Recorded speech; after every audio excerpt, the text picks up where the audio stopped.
জীবন সবসময় সহজ হয় না। কখনো কখনো আমরা এমন পরিস্থিতির মুখোমুখি হই যা আমাদের ধৈর্যের পরীক্ষা নেয়। ইসলামে এই অবস্থাকে বলা হয় সবর। সবর মানে কেবল মুখ বুজে সহ্য করা নয়, বরং আল্লাহর ওপর ভরসা রেখে শান্ত থাকা। পবিত্র কুরআনে বলা হয়েছে, নিশ্চয়ই আল্লাহ ধৈর্যশীলদের সাথে আছেন। এর চেয়ে বড় সান্ত্বনা আর কি হতে পারে? মনে রাখবেন, প্রতিটি কষ্টের সাথেই স্বস্তি আছে। আপনার ধৈর্যই আপনার জন্য সাফল্যের দরজা খুলে দেবে। যারা কঠিন সময়েও আল্লাহর ওপর বিশ্বাস হারায় না, তাদের জন্য রয়েছে উত্তম প্রতিদান।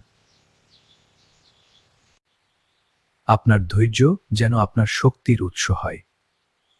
শেয়ার করে অন্যদেরও উৎসাহিত করুন।